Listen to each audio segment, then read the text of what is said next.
खैर मकदम है आप सभी का प्राइम डिबेट में। आपके साथ मैं हूं समीर अब्बास। कांग्रेस अध्यक्ष राहुल गांधी ने आज फिर आरएसएस पर जोरदार हमला बोला।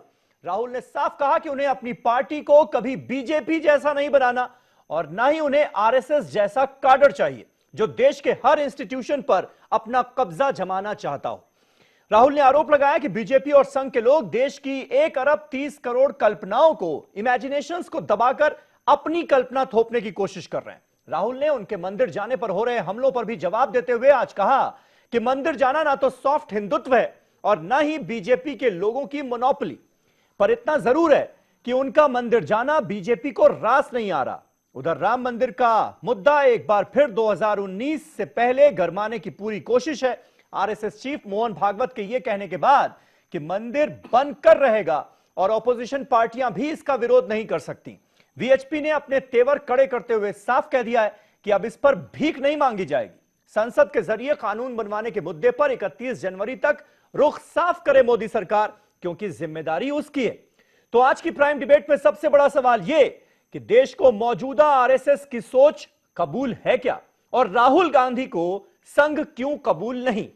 आज इसी पर होगी बात अपने तमाम खास मेहमानों से, लेकिन पहले यह रिपोर्ट।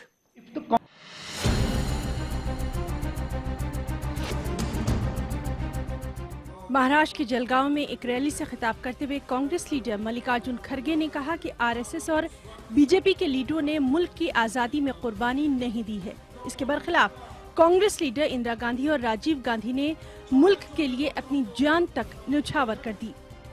देश के लिए तो हमने जान दिया, कुर्बानी दी। इंदिरा गांधी जी ने इस देश में एकता रखने के लिए अपनी जान दी, राजीव गांधी ने अपनी जान दी। बताओ, बीजेपी में, आरएसएस में इस देश के लिए, इस देश के स्वतंत्रता के लिए उनके घर में एक कुत्ता तो मरा है क्या? दूसरी जानिब विश्व हिंदू परिषद ने एक मर्तबा फिर मंदिर राग काफी जोर शोर से छेड़ दिया है। राजधानी दिल्ली में मुनक्किद वीएचपी की आला सतही मीटिंग में अयोध्या में शानदार राम मंदिर बनाने के लिए तजवीज पास कर दी गई। संतों की आला इख्तियारी कमेटी ने वाजे कर दिया कि मरकजी हुकूमत को कानून बनाकर मंदिर की तामीर का रास्ता साफ कर देना चाहिए। संतों की मीटिंग में ये भी तय पाया कि विश्व हिंदू परिषद गवर्नर से मिलकर राम मंदिर तामीर के लिए अर्जदार सौंपेगी। वीएचपी ने कहा कि गैर मुअय्यना मुद्दत तक अदालत के फैसले का इंतजार नहीं किया जा सकता। यही निर्णय लिया गया कि राष्ट्रपति से कहा जाए कि वो सुप्रीम कोर्ट को कहे सुनवाई जल्दी जल्दी करे और प्रधानमंत्री से उनकी मनसा जानी जाए कि आप राम मंदिर के संबंध सोच क्या रहे हैं। प्रतिनिधिमंडल प्रधानमंत्री से मिलेगा, अयोध्या जाने के लिए निमंत्रण देगा। अयोध्या में आकर के प्रधानमंत्री जी सबको बतावें वो क्या करना चाहते हैं, नहीं करना चाहते, करना चाहते हैं। और करना चाहते हैं तो शीतकालीन सत्र में संयुक्त सभा बुला करके, राज्यसभा लोकसभा का सम्मेलन बुला करके उसमें कानून पारित करे राम मंदिर बनने के पक्ष में। बीजेपी की इच्छा शक्ति के जवाब मुझे नहीं देना है, पर मुझे लगता है कि ये सरकार 1989 में प्रस्ताव पास किया था पालमपुर में कि राम मंदिर बनाएंगे। इस आंदोलन में ये सहभागी रही है। जनता का विराट समर्थन मिलेगा तो हम भरोसा करते हैं कि सरकार राम जन्मभूमि के लिए कानून पास करेगी। मैं ये मानता हूं कि इतने लंबे सालों तक इस अपील का निस्तारण नहीं करना तो सुप्रीम कोर्ट ने इतने महत्व की अपीलों को लटकाए रखने में अपने कर्तव्य की अवहेलना की है। और आजकल तो एक बड़ी पार्टी के नेता जनेऊ भी पहनते हैं, मानसरोवर भी जाते हैं और राजनीतिक रैली के पोस्टर में राम भक्त लिखाते हैं। वह सब भी समर्थन करें तो अच्छा हो जाएगा। ऐसे में सबसे बड़ा सवाल ये कि क्या संघ और मंदिर मामले को चुनावी फायदे के तौर पर देखा जा रहा है और आरएसएस पर हमले से कांग्रेस को हासिल क्या होगा। Bureau report, news 18 Urdu. तो राहुल गांधी को संघ आखिर क्यों कबूल नहीं, यह है हमारा आज का सवाल। तमाम खास मेहमान हमारे साथ मौजूद हैं। हमारे साथ आज कांग्रेस पार्टी की नेशनल स्पोक्सपर्सन प्रियंका चतुर्वेदी मौजूद हैं। मुंबई से लाइव वो इस डिबेट को ज्वाइन कर रही हैं। तरुण चुग साहब हमारे साथ भारतीय जनता पार्टी के स्पोक्स पर्सन मौजूद हैं, जो कि पार्टी के नेशनल सेक्रेटरी भी हैं। इसके अलावा अनुराग भदौरिया साहब समाजवादी पार्टी के नेशनल स्पोक्स पर्सन हमारे साथ लखनऊ से जुड़ चुके हैं। यासिर जिलानी हमारे साथ मौजूद हैं, आरएसएस का रुख रखने के लिए, संघ का रुख रखने के लिए एमआरएम के नेशनल स्पोक्स पर्सन हैं। असद खान फलाही साहब हमारे साथ मौजूद हैं, जाने माने मुस्लिम स्कॉलर हैं। साथ ही प्रोफेसर सतीश कुमार हमारे साथ इस डिबेट को ज्वाइन कर रहे हैं एज अ पॉलिटिकल एनालिस्ट, वो हमारे साथ इस डिबेट में जुड़े हैं। लेकिन सबसे पहले प्रियंका, मेरा सवाल यह था कि क्या वाकई 2014 की जो हार हुई थी कांग्रेस पार्टी की, उसके बाद एंटनी कमेटी की रिपोर्ट में जो बातें कही गई थी, उसके मद्देनजर वाकई क्या कांग्रेस पार्टी इस बार 2019 से पहले बदली नजर आना चाहती है? क्योंकि जो सॉफ्ट हिंदुत्व है, जिस तरह से मंदिर जाने को टारगेट किया बीजेपी ने राहुल गांधी के, आज राहुल गांधी ने यह कहा कि यह सॉफ्ट हिंदुत्व नहीं है, किसी का मंदिर जाना सॉफ्ट हिंदुत्व नहीं हो सकता। बिल्कुल बिल्कुल, और राहुल गांधी जी ने ये स्पष्ट कर दिया है कि जब भी उनको गुरुद्वारे से न्योता आता है, मस्जिद से न्योता आता है या कोई चर्च से न्योता आता है, वो सब जगह जाते हैं। जो उनको सम्मानपूर्वक बुलाते हैं, जो अपने दरवाजा खोलकर रखते हैं, वो वहां पर जाते हैं। पर तकलीफ भारतीय जनता पार्टी को ये इसलिए हो रही है क्योंकि वो जानते हैं कि उनका जो पूरा धर्म के आधार पे इनकी राजनीति चल रही थी, अपनी राजनीतिक रोटी सेक रहे थे, बार बार भगवान राम का नाम लेकर वोट पा रहे थे और सत्ता पाते ही कैकेयी माँ की तरह राम भगवान को वनवास में भेज रहे थे, वो देश के सामने आ चुका है। तो इसीलिए उनको तकलीफ होती है। उन्होंने स्पष्ट ये भी कहा 20 साल में 1998 से लेकर 2018 में करीब 10 साल से ऊपर भारतीय जनता पार्टी की सरकार रही है। ऐसा क्यों है, हमने पूछा है कि बार बार भगवान राम का नाम लेने वाले सब सत्ता आते ही भगवान राम को भूल बैठते हैं। तो हम बदले हम नहीं हैं, बदली इनकी जो लोगों के मन में इनके लिए आस्था थी, विश्वास था और उनके वादों पे भरोसा था, वो देश की आवाम भी इसलिए बदली हुई नजर आ रही है। उनके बोल में भी बदलाव आ रहा है। तो जो बौखलाई हुई भारतीय जनता पार्टी है, इसको कोई भी टैग देने की कोशिश करें, उस टैग से हम डरते नहीं हैं और उस टैग में नहीं। लेकिन प्रियंका जी एक बात तो नई नजर आ रही है इस बार, जहां जहां राहुल गांधी जा रहे हैं, जैसे हमने देखा अमेठी में जो पोस्टर्स लगे राहुल गांधी के, उसमें लिखा गया शिव भक्त राहुल गांधी। चित्रकूट में जब वो गए तो चित्रकूट में लिखा गया राम भक्त पंडित राहुल गांधी। जबलपुर में अब लगा है नर्मदा भक्त राहुल गांधी। ये क्या स्ट्रैटेजी में कुछ बदलाव है? क्योंकि इसको लेकर आप लगातार देख रही होंगी सोशल मीडिया पर भी एक बहस छिड़ी हुई है कि भाई देखिए पहले राहुल गांधी ये सब नहीं करते थे, अब राहुल गांधी को ये सब करना पड़ रहा है क्योंकि हिंदुत्व की तरफ पार्टी चल पड़ी है। देखिए जो लोग राजनीति में होते हैं और राजनीतिक संगठन से जुड़े होते हैं, वो भी जानते हैं कि जो पोस्टर्स बैनर्स लगते हैं, कोई अधिकार कोई मैं कहती हूँ कोई उनको यूनिफॉर्मिटी नहीं दी जाती है कि इसी अंतर्गत आप बैनर्स बनाएंगे। उनकी जो मंशा होती है कार्यकर्ताओं की, वो अपने बैनर के जरिए पेश करते हैं। आज अगर श्री राहुल गांधी सबसे कठिन जो हिंदुओं की धर्म यात्रा है, कैलाश मानसरोवर होकर आते हैं और पैदल उन्होंने अपनी बद्रीनाथ केदारनाथ की यात्रा की हो, जो शिव का स्थान माना जाता है और शिव और पार्वती का सबसे पवित्र स्थान जो उनका रहने का आवास माना जाता है, वो कर आते हैं, तो हमारे धर्म में, हिंदू धर्म में माना जाता है कि उनको वेलकम करते हैं, उनका स्वागत होता है और स्वागत योग्य होते हैं। और सिर्फ राहुल गांधी जी ही नहीं, जो भी एक कठिन यात्रा कर आते हैं, तो वो अपनी जो उनकी सोच है वो अपने बैनर्स के जरिए डाल रहे हैं। पर ये कांग्रेस की कोई स्ट्रैटेजी नहीं है। कांग्रेस ने हमेशा कहा है कि कांग्रेस एक सोच है, एक विचारधारा है, और वो विचारधारा से जो लोग उस विचार से जुड़ना चाहते हैं, देश के जो इतने सालों की परंपरा और देश का जो मैं मानती हूं मान्यता है, उसमें विश्वास रखते होंगे, वो कांग्रेस पार्टी से जुड़ेंगे। जो राजनीतिक रोटियां सेकने के लिए धर्म, जाति का इस्तेमाल करते हैं, उनके लिए देशवासी कभी नहीं जुड़े थे, कभी नहीं जुड़े रहेंगे। ठीक है। तरुण चुग साहब से हमारा अभी कांटेक्ट नहीं हो पा रहा है, थोड़ी ऑडियो में प्रॉब्लम है। यासिर जिलानी, इसलिए मैं आपके पास आऊंगा क्योंकि सारा जो हमला था, सारा जो अटैक था, वो आज भी संघ के ऊपर ही था। और कहीं ना कहीं यह बताने की कोशिश की गई कि संघ जो है वो अपनी आइडियोलॉजी थोपने की कोशिश कर रहा है इंस्टीट्यूशंस पर और इस देश की 1 अरब 30 करोड़ जनता पर, क्योंकि आपको बस अपने विचार पसंद आते हैं, इसीलिए उनके हिंदू होने पर भी हमला बोल दिया जाता है। वो मंदिर क्यों जा रहे हैं, इस पर भी सवाल उठा दिए जाते हैं। वो कह रहे हैं नहीं है ये सॉफ्ट हिंदुत्व।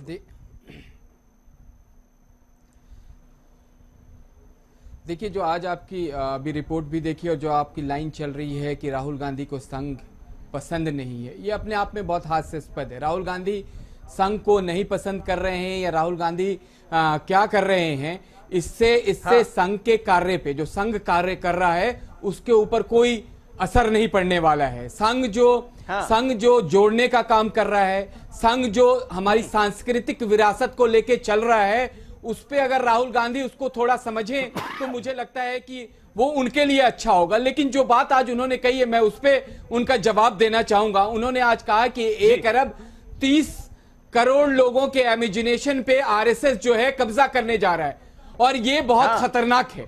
कांग्रेस की विचारधारा से मैं उन्हीं से सवाल पूछूंगा, क्या कांग्रेस जो इमरजेंसी का काला अध्याय, जो कांग्रेस के लोगों की देन इस भारत के ऊपर रही है, वो हिंदुस्तान के लोग भूलेंगे नहीं। 84 का काला अध्याय, सिखों का नरसंहार, कांग्रेस के कैडर के द्वारा किया गया, सिखों का आज की बात कीजिए, ये भी भारत भूलेगा 2019 के मद्देनजर बात कीजिए। मैं आज की बात में आता हूं, मैं 2019 की बात कर रहा हूं। अगर आरएसएस को आप 84 पर पहुंच जाते ना, वो आप 84 बताएंगे, वो 2002 गिनाएंगे। कहा गया कि आप आरएसएस छोड़ दीजिए इसलिए। अरे तो अभी आप क्या कह रहे थे? आप धर्म की बात, उनकी प्रवक्ता धर्म की बात कर रही है। धर्म अगर संस्कृति और हमारी विरासत को राहुल गांधी ने समझा होता तो अपना पार्ट टाइम चोला नहीं बदल लेते। कभी तो वो कुछ हो जाते हैं। मैं उस बात को भी अभी यहां रिपीट नहीं करना चाहता कि वो मिजोरम में क्या होते हैं, यूपी में क्या होते हैं और गुजरात में कैसे जनेऊ पहन के निकल जाते हैं। मैं आज के संदर्भ में आपको कहना चाहूंगा कि राहुल गांधी को कम से कम, अगर आपको हमारे शिष्टाचार, हमारे समाज का क्या लोगों के प्रति व्यवहार है, हम कैसे लोगों के साथ एकता बना के रखें, ये जो संघ सिखाता है भारत के लोगों को, इसको अगर वो समझ जाए तो मुझे लगता है कि उनके पार्टी के कैडर उनके साथ रहेंगे। अभी आज का 2 आपको उदाहरण दे दूं।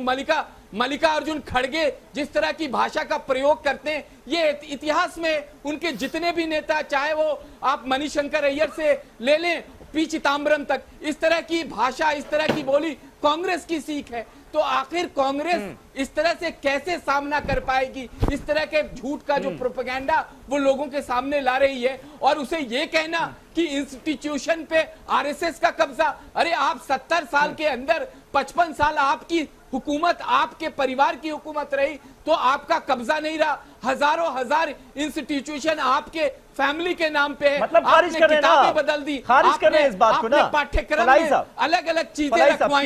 क्या वाकई जो तस्वीर राहुल गांधी ने आज पेश अगर करने इस की तरह की कोशिश सोच की अगर है है तो कि ये भाई कांग्रेस खौफ का के लिए बहुत माहौल है, खतरनाक दहशत का माहौल है, एक तरह से आरएसएस के लोग जो हैं वो इंस्टीट्यूशंस पर कब्जा पाने की कोशिश कर रहे हैं और लोगों की इमेजिनेशंस को दबाया जा रहा है। क्या वाकई ऐसे ही हालात हैं? तो चंद बुनियादी बातें कहना चाहूंगा, क्योंकि आपने अपने इदारिये में एडिटोरियल रिमार्क्स में कुछ बातें कही। हाँ, सॉफ्ट हिंदुत्व की बात करी। हाँ, मजहब के अंदर कोई चीज सॉफ्ट और हार्डकोर नहीं होती है। हाँ, आप अपनी मर्जी से जिन चीजों को अपनाना चाहते हैं, मजहब की जो चीजें आपको अपील कर रही हो, किसी भी मजहब की, जी, आप उनके ऊपर अमल करने लगते हैं, उनको फॉलो करने लगते हैं। हो सकता है कि आप मेरे से ज्यादा अमल कर रहे हो और कोई आपसे ज्यादा अमल कर रहा हो मजहब पर। मैक्सिमम और मिनिमम का तो हो सकता है। हाँ, सॉफ्ट और हार्डकोर का कोई कंपैरिजन नहीं, कोई परिभाषा नहीं है, कोई उसकी वो नहीं है। हाँ, ये तो आपने नॉर्मल बात की ना, लेकिन सियासत के नजरिए से जब हम देखते हैं ना तो ये बड़ा अहम हो जाता है। देखिए, वो सियासत के नजरिए से जब आप कह रहे हैं, कौन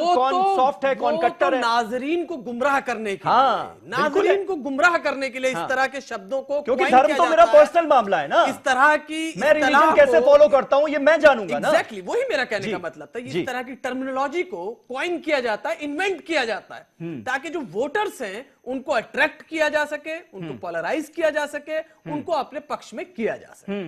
ये तो हो गई आपकी वो बात। अब जो दूसरा क्वेश्चन आपने पूछा था, जी, क्या वाकई हमारी डेमोक्रेसी हेल्दी डेमोक्रेसी है या स्ट्रांग हो रही है, या जिस तरह पिछले 70 सालों में हमारी डेमोक्रेसी रही है। तो मैं इसका एग्जांपल सेंट्रल एशिया से देना चाहूंगा कि जो 1991 में जो देश आजाद हुए वहां पर, हाँ। सर आज भी जिन पार्टीज को आजादी के वक्त जो सत्ता में बैठे थे, आज भी वही लोग सत्ता में बैठे हैं, और ओपोजिशन आज भी ओपोजिशन नाम की चीज ही नहीं है। मैं गया हूं इसलिए ये बता रहा हूं, और वहां के लोग, आज हमारी डेमोक्रेसी जितनी स्ट्रांग है और जितनी फ्लरिश की गई है, हाँ। इससे आप इनकार नहीं कर सकते कि इसमें कांग्रेस का बहुत बड़ा योगदान है। और आज के हालात में जिस तरह से जो कॉन्स्टिट्यूशनल बॉडीज हैं, जो हमारी संवैधानिक संस्थाएं हैं, चाहे वो ईडी हो, चाहे वो ईसी हो, इलेक्शन कमीशन हो, चाहे आरबीआई हो, चाहे हमारी जुडिशरी हो, ये कहीं ना कहीं इन्फ्लुएंस तो हो रही है।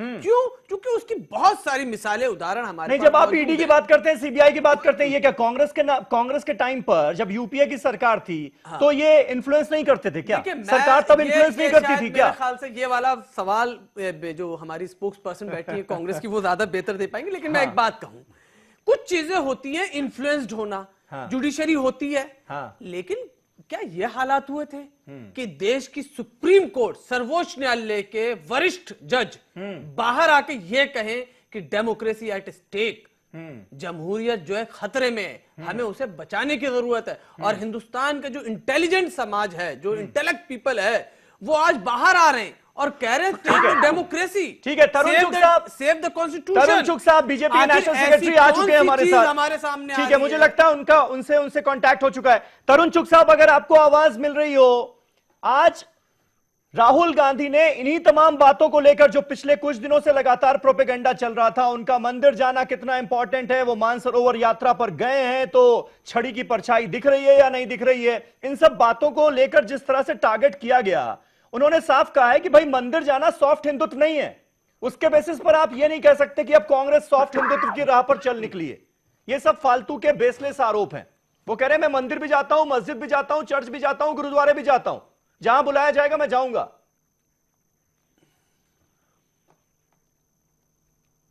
ऐसा प्रश्न यहाँ मंदिर, गुरुद्वारा या चर्च जाने का नहीं है। उन्होंने दो तीन बेसिक बातें कही हैं कि एक तो कांग्रेस को वो आरएसएस बनने नहीं देंगे।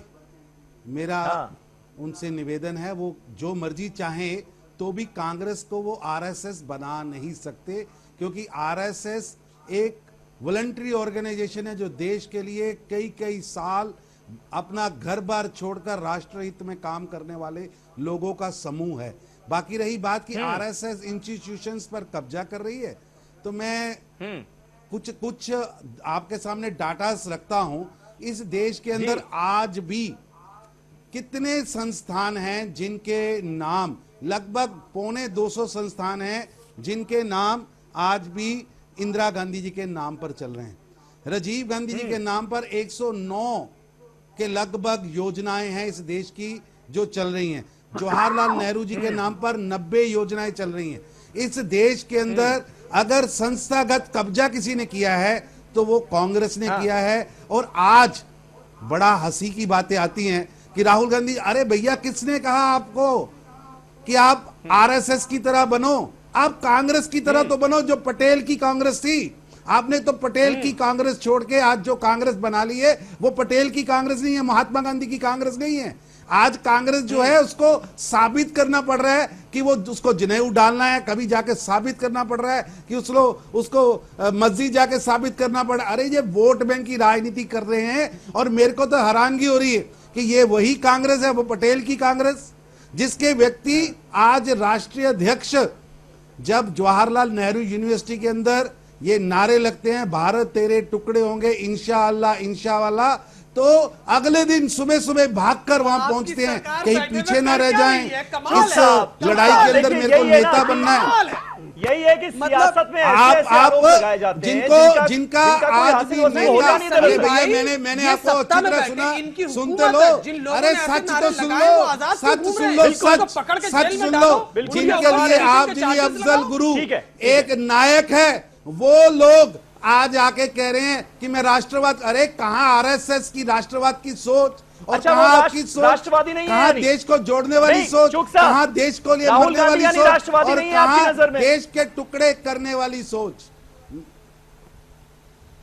अरे राहुल गांधी जी को साबित करना पड़ रहा है वो राष्ट्रवादी हैं। मैं कहता हूं जो अच्छा। व्यक्ति टुकड़े टुकड़े गैंग के साथ है, समीर जी, देश मुझे कुछ उसके बोलने का मौका राष्ट्रवादी मिलेगा। होने पर ये आपने- प्रश्न खड़ा करता ये है। आपने जो बिल्कुल- व्यक्ति अफजल बिल्कुल गुरु, आज बीजेपी की IT सेल वाली लैंग्वेज इस्तेमाल की है, अफजल गुरु टुकड़े टुकड़े को गैंग। अपना नायक ये मानता सोशल है, मीडिया पर खूब उसके चलता है। राष्ट्रवादी होने अनुराग पर भदौरिया साहब, संदेह है। अनुराग भदौरिया और ये साहब, तो बात जो रही, जिन बातों ये का तो जिक्र बात राहुल रही, गांधी आज कर रहे हैं, क्या मम्मी, आपको लगता है उनमें मेरे वाकई को- दम है? क्या वाकई देश की हालत ऐसे ही है या फिर जरूरत से ज्यादा डरा रहे हैं वो? देखिए, भारतीय जनता पार्टी को आपने देखा राष्ट्रवाद की बात करती है और पीडीपी जो अफजल गुरु को शहीद बताती थी, उसके साथ आपने सरकार चलाई 3 साल, तो आपका राष्ट्रवाद कहां गया था?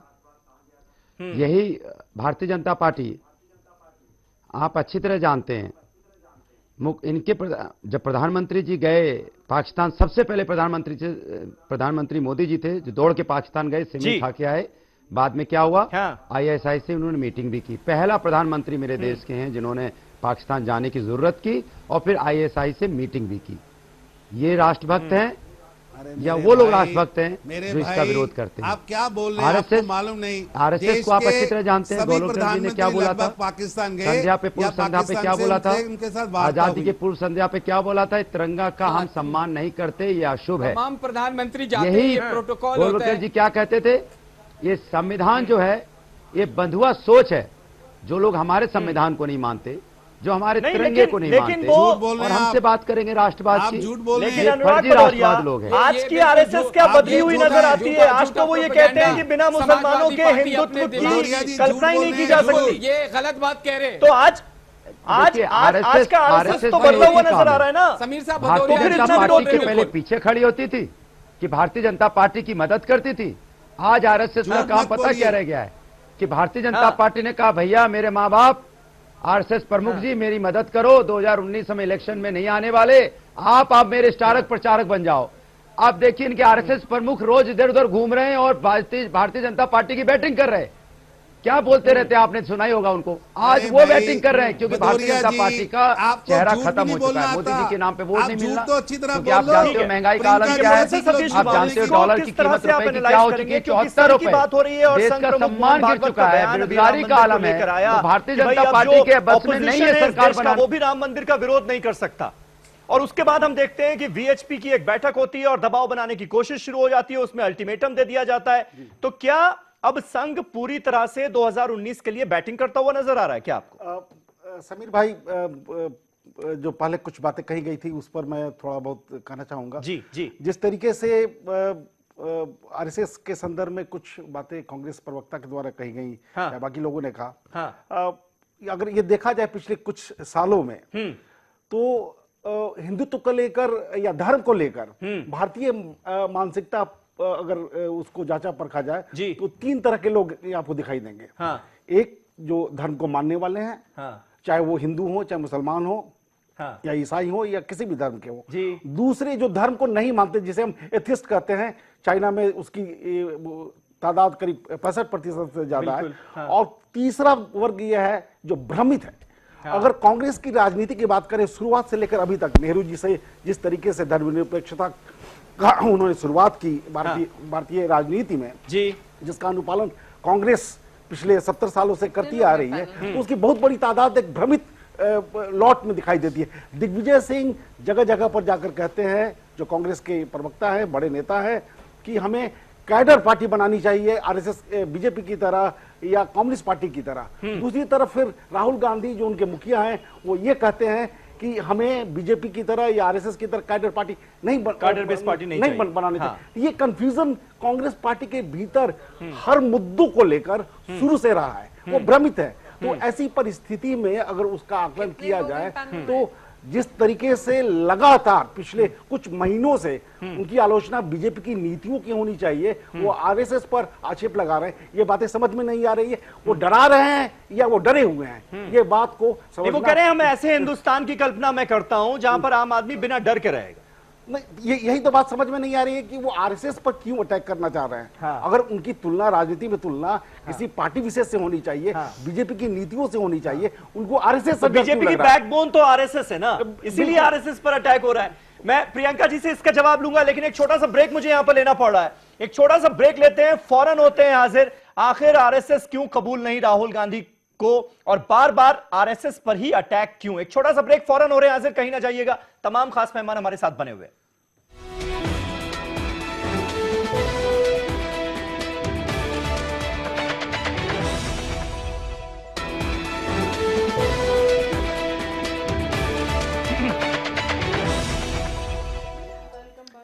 तो बात हो रही है राहुल गांधी ने जिस तरह से संघ पर एक बार फिर हमला किया है। सवाल यह है कि राहुल गांधी को आखिर संघ कबूल क्यों नहीं है। और हमने देखा संघ चीफ मोहन भागवत के राम मंदिर के मुद्दे का जिक्र करने के बाद किस तरह से आज वीएचपी की मीटिंग हुई और उसमें जो जो बातें कही गई। प्रियंका चतुर्वेदी हमारे साथ कांग्रेस पार्टी से मौजूद हैं। प्रियंका जी, आज वीएचपी ने हालांकि बहुत सारी बातें मोदी सरकार के ऑपोजिट भी कही हैं, मोदी सरकार पर भी अटैक किया है, लेकिन एक बात जो उन्होंने कही कि भाई 4 साल 4.5 साल में यह तो हुआ है कि पॉलिटिक्स का डिस्कोर्स एक तरीके से चेंज हुआ है। पहले जो माइनॉरिटी के लोग हावी रहते थे मुद्दों के लिहाज से अगर देखा जाए, तो अब मेजॉरिटिज्म की पॉलिटिक्स अब हो रही है और अब तो कांग्रेस पार्टी को भी बताना पड़ रहा है कि भाई उनके डीएनए में ब्राह्मण है, इसलिए अब हर कोई तैयार है राम मंदिर के लिए। तो क्या जब यह मुद्दा उठाया जाएगा तो सारी पार्टियां जो हैं वो साथ देंगी क्या, और नहीं देंगी तो खुलकर बताएं। तो मैं ये जानना चाह रहा था आपसे कि क्या वाकई मेजॉरिटिज्म की पॉलिटिक्स जो है वो ही अब चलेगी इस देश में?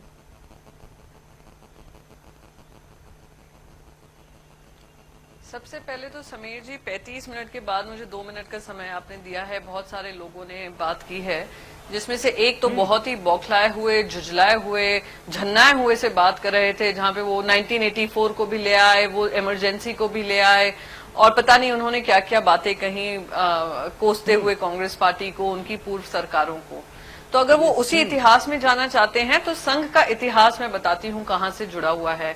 1947 से पहले जब देश की आजादी की लड़ाई लड़ी जा रही थी, जो आरएसएस के मुखिया और आरएसएस के सबसे बड़े विचार रखने वाले ऐसे मुखिया हैं जिन्होंने माफीनामा मांगा था ब्रिटिशर्स से, उनके मुखिया तो ऐसे भी हैं जो अध्यक्षता में, जिनकी अध्यक्षता में ये भी कहा गया था हम तो अंग्रेजों के साथ खड़े हैं, हमारी लड़ाई अंग्रेजों से थोड़ी ना है, और जिन्होंने पीठ पे अपनी लाठियां खाई। मैं बता दूं भाई, देखिए मैं किसी के बीच में नहीं बोल रही। आप झूठ बोल रहे हैं, नाम बताइए ना, नाम बताइए, नाम बताइए ना, आप झूठ कैसे बोलेंगे? एक चैनल पे झूठ बोलते जा रहे हैं, नाम बताओ, उसका नाम बताओ। और आप अभी आपके राहुल गांधी से तरुण चुग साहब कह रहे हैं नाम बताइए। आप झूठ बोल रहे हैं, आप झूठ बोल रहे हैं जी। अब रही नाम बात, बताइए और बताइए आज तक 70 साल में आपने लड़ाई लड़ने के बाद और देश को आजादी भारत छोड़ो आंदोलन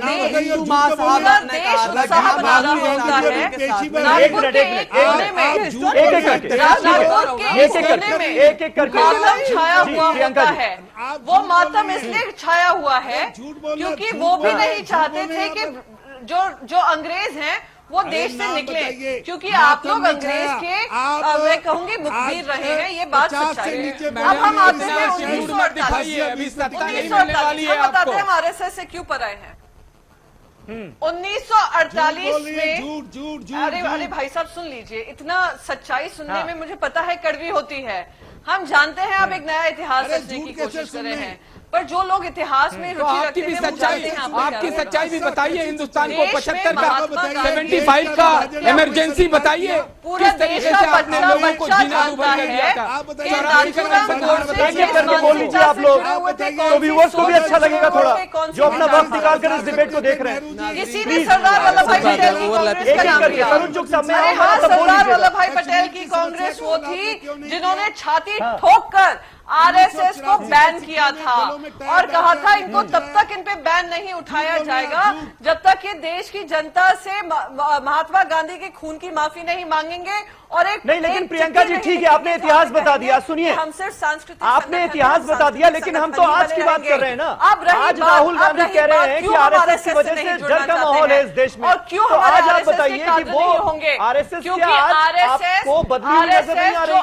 अनइलेक्टेड, जब मोहन भागवत ये कहते हैं कि भाई हिंदुत्व जिसकी हम परिकल्पना करते हैं बिना मुसलमानों के, वो संभव ही नहीं है। सरकार चला रहे हैं रिमोट कंट्रोल के होते समाते, हम ऐसी सरकारों के कभी नहीं मानेंगे और कभी नहीं माना जाएगा, क्योंकि देश की जनता अपनी सरकार चुनती है। देश की जनता चाहती है कि उनकी सरकार किस हिसाब से काम करे। उनके डिसीजंस नागपुर हेडक्वार्टर के लिए नहीं वोट दिए जाते हैं, डिसीजंस नागपुर हेडक्वार्टर से नहीं आते हैं, जो इनकी सरकार के अंतर्गत हो रहा है। इसीलिए हम कहते हैं कि हम आरएसएस जैसा अगर कायदा हम नहीं चाहते हैं, एक इलेक्टेड गवर्नमेंट नहीं चलाना चाहते हैं, इसलिए हम उनके खिलाफ हैं। हम उनकी मानसिकता के खिलाफ हैं, हम उनकी सोच के खिलाफ हैं, क्योंकि उनकी जो सोच है, तरुण चुग साहब जवाब दीजिए। सोच है जिसने देश में आजादी पाने के 63 साल बाद भी तिरंगा नहीं लहराया।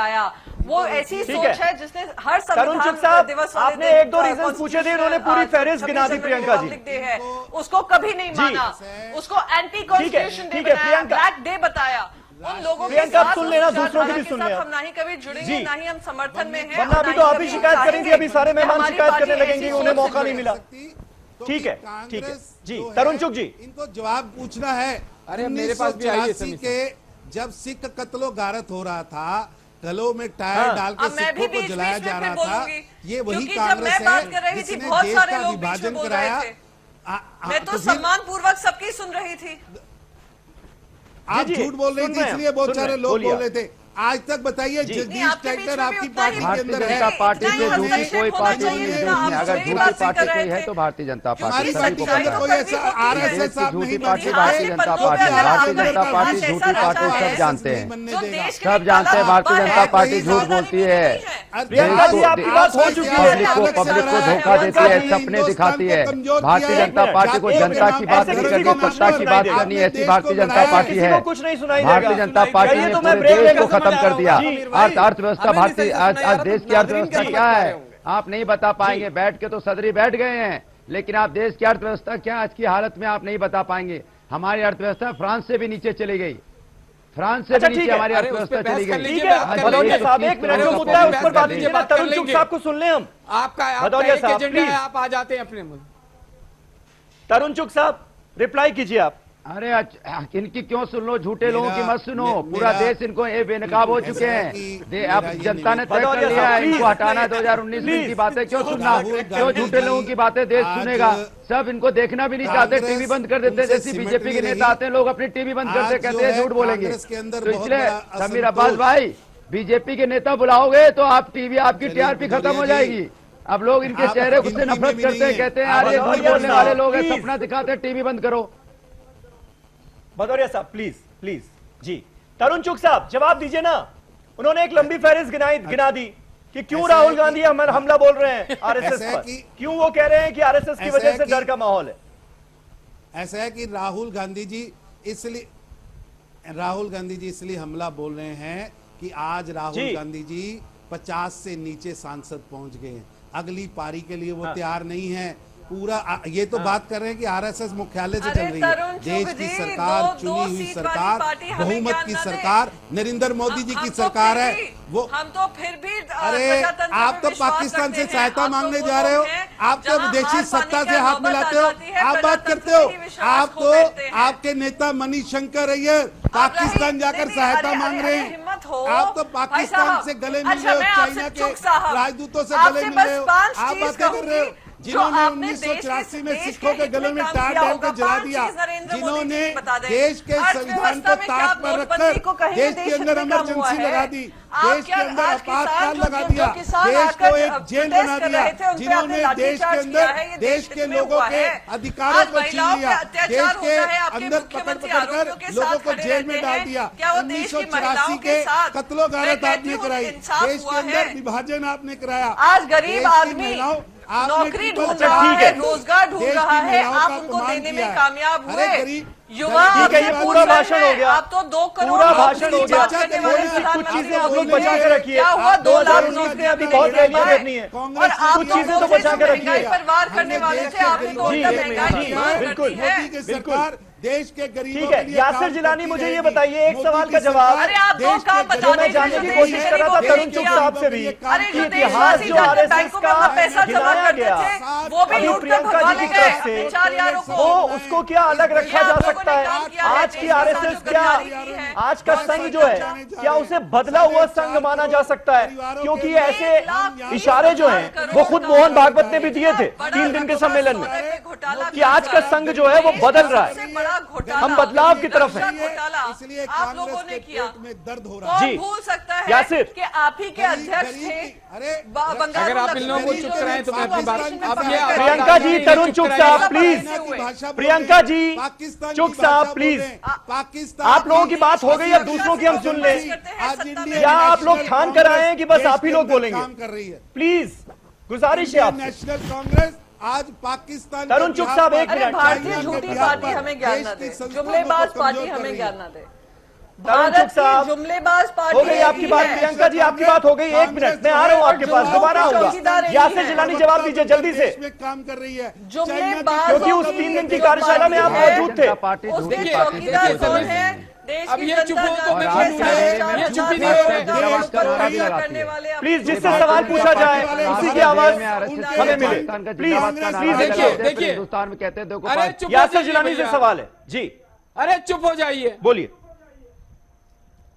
देखिए मुझे कांग्रेस की प्रवक्ता की बात सुन के हैरानी नहीं हुई ना, मैं कोई आश्चर्य करने की जरूरत है। वो उसी संवाद को आगे और उसी भाषा का इस्तेमाल कर रही हैं, बौखलाहट और पता नहीं क्या क्या उन्होंने कहा है। यही कांग्रेस का कल्चर है। कांग्रेस एकदम हारी हुई अब बाजी को किसी तरीके आप से बताइए ना, पलटने की संघ कोशिश बदल कर चुका है रही क्या? है। इनके सारे नेता बौखलाए हुए हैं और उनमें साथ देते हैं भदौरिया जी जैसे लोग। वो तो आपके ही चैनल के, आप ही के शो की टीआरपी को खत्म करने तक की बात कर रहे अरे हैं आप हिंदुस्तान पानी के पी लोगों लीजिए, से। आपका इसीलिए अरे आप बार-बार लोग हम टीआरपी की रिक्वेस्ट चिंता करते मत हैं कीजिए भाई। कि एक बार कुछ काम हमारे लिए भी शाखा रहने में आ दीजिए। जाइए, एक बार शाखा में आ जाइए। आप लोग बस जो सवाल पूछा जा रहा है ना उसका जवाब नहीं दे तो दीजिए, इतने बहुत बड़ी इतिहास मेहरबानी है, होगी। इतना छोड़ दीजिए इतिहास है TRP की कांग्रेस चिंता। का। पानी पी लीजिए।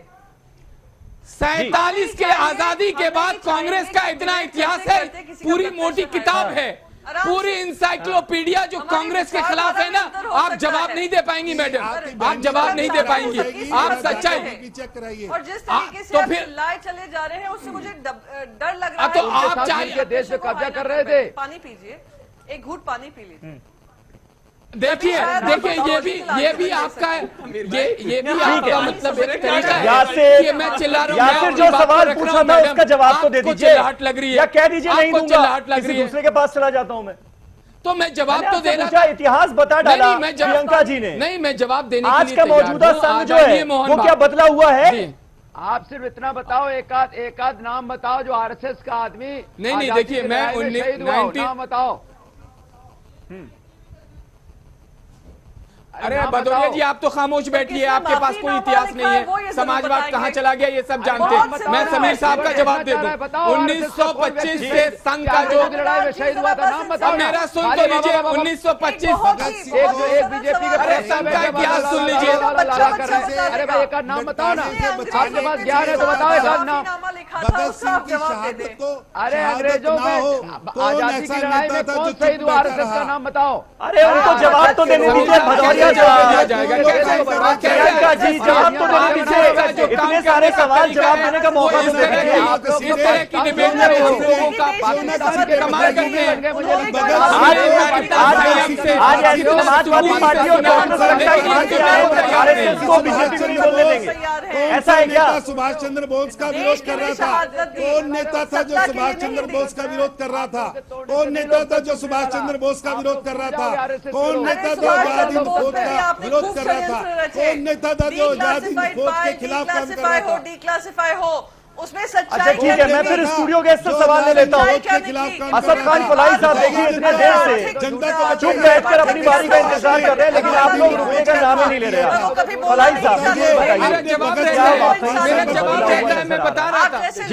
जब हम इतिहास में जाते हैं तो जाहिर है बहुत सारी ऐसी बातें सामने आती हैं जिस पर डिस्प्यूट है, लेकिन आज का संघ क्या बदल चुका है क्या? चेंज इज इनएविटेबल, आपको बदलना तो पड़ेगा वक्त के हिसाब से। देखिए आपकी डिबेट तो फिर बहुत आज- इंफॉर्मेटिव तो होती है फिर आज आज, के समय से लेकिन इतना खतरा आज क्या हालात हुए आधे तो ज्यादा समझ ही नहीं आए होंगे नाज़रीन को कि क्या बातें हो रही हैं। जी जी बोलिए। और जो नहीं बदलता है ना अपने आप को, हाँ। वो पीछे रह जाता है। याद रखिएगा, वक्त और हालात के हिसाब से आपको अपने आप को बदलना आना चाहिए। हाँ। और जो नहीं बदल पाता है हाँ। वो तारीख का और इतिहास का एक हिस्सा बन के रह जाता है। ये हमारे पास बतेरों बहुत सारी मिसालें मौजूद हैं। और आज अभी कुछ दिन पहले ही जो आरएसएस के प्रमुख ने जो कहा ये बात जी। कि मुसलमानों के बिना हिंदुत्व पॉसिबल नहीं। पॉसिबल नहीं है, वो क्या था? हाँ। वो एक चेंज की तरफ इशारा था। नहीं तो इससे पहले कभी उन्होंने मुसलमानों को ओन नहीं किया। हाँ। हमेशा मुसलमानों को डिसोन किया है उन्होंने। मुसलमानों अब में देखिए प्रॉब्लम क्या है, आज जो लोग भी आरएसएस पे हमला कर रहे हैं, यानी वैचारिक हमला कर रहे हैं, हाँ। वो क्या कह रहे हैं? कह रहे हैं कि आप चाहते हो कि one India, one culture, one language, one outlook. हाँ। बल्कि India has a great diversity.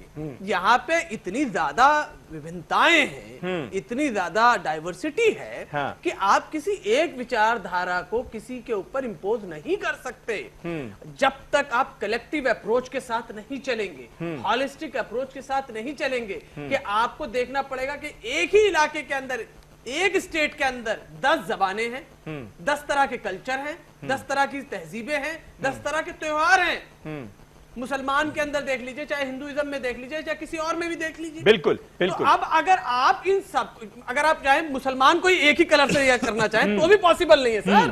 तो फिर आप पूरे देश को कैसे कह सकते हैं कि नहीं, आपको हमारी विचारधारा माननी पड़ेगी? नहीं, तभी आप RSS देश ऐसा कह ही नहीं प्रेमी हो। रहा। नहीं तो आप क्या आपको हो? किसने कहा आरएसएस ऐसा कह रहा है? यासिर अरे यासिर किसने ऐसा कह है दिया? क्या? किसने कह यासिर दिया? ऐसा है क्या जिस ओर इशारा कर रहे हैं किसने राहुल कह दिया? गांधी? किसने या कह फिर ये दिया? बदला हुआ संघ ये है? गलत है। आप भी वक्त के साथ पूरी तरह से बदल चुके हैं।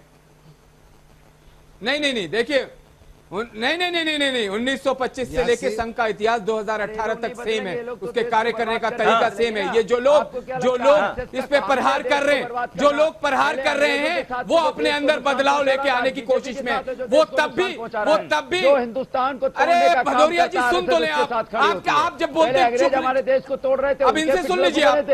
आज बीजेपी तोड़ रही है। आप इनसे सुन लीजिए। बोलते जरूर हैं, इनको तो किसी को पिछले बोलने ही नहीं रहना देते। है। अरे आप जी। देखिए अरे ना, इसलिए आपको बोलते क्योंकि दुनिया ने हम कहाँ लोगों ने पहुंचा आपकी दिया बात है। सुनी थी। भारत की जब हमने जनता ने शुरू आपको किया तो कहाँ ये पहुंचा दिया? बीजेपी भदौरिया साहब आपसे बीच सवाल में हो ही बोले नहीं थे। पाता क्योंकि सभ्यता बीच में ही इनको आप इतना सिखानी बोल पड़ती देते हैं है ना इनकी कि भाषा मौका ही में। नहीं मिलता आपसे ये सवाल सभ्यता पूछने सीखते का। नहीं है। प्रियंका जी ने भी सुना जी। था, हमने भी सुना था, हम लोगों ने आप लोगों की पूरी बात सुनी।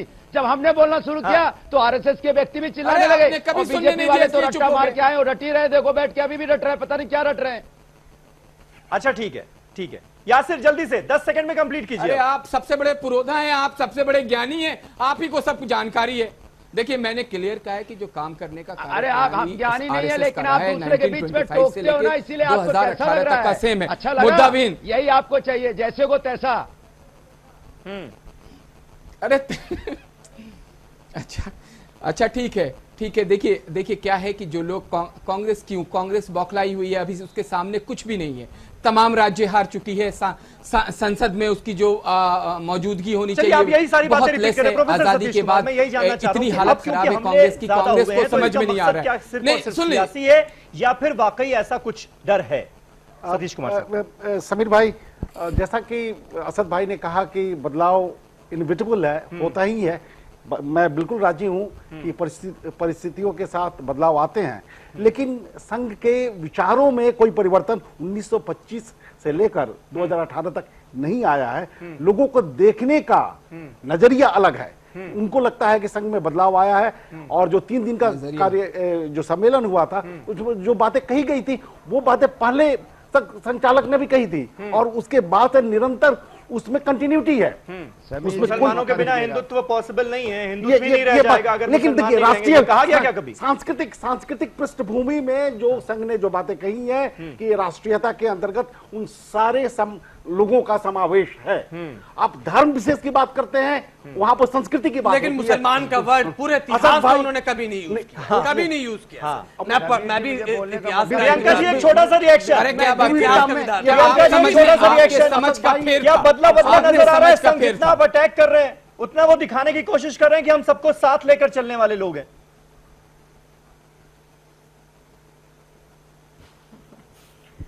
देखिए, जिस मानसिकता से शुरुआत होती है ऐसे सांस्कृतिक संगठन की, जो वादा करते हैं कि सांस्कृतिक संगठन बने रहेंगे, कभी कोई राजनीति में नहीं एंट्री करेंगे, और वो सांस्कृतिक संगठन का चोला उड़कर पूरी तरीके से राजनीति करते हो, वो बात करेंगे समावेश की, वो बात करेंगे समावेश प्रियंका की। जी, जो कांग्रेस लोग पार्टी अपने तो विपक्षी शुरू से ही दलों को वोट कुछ बैंक की ना राजनीति मानते करती हो, आ रही है। विदेशी धरती दलित पे वोट जा बैंक, जाकर मुस्लिम वोट बैंक, उनके सर ओबीसी वोट संचालक बैंक, पंडित जिस वोट बैंक, तरीके की आप अभद्र टिप्पणियां कांग्रेस करते पार्टी हो, कैसे कर सकती है? दूसरों को ठीक है, कुत्ता ठीक है, बताते चलिए, हो और चलिए, इस तरीके की भाषा का वक्त इस्तेमाल खत्म करते हो गया है, वो वक्त लोगों खत्म को हो गया है, और बताएंगे आज सबका मुझे इस साथ, बात का सबका विकास अफसोस है क्या कि होता है। आपसी बहसा आज देश बहसी की में जनता बहुत देख रही ज्यादा है, वक्त आए हमारा दिन निकल गया, सड़कों पे इसलिए अभी हर और इस वर्ग इश्यू पर बहुत सारी बातें करनी थी, वो मैं नहीं कर पा रहा हूं। बहुत बहुत शुक्रिया आप सभी का, वक्त हमारे पास इतना ही है। शब बखैर।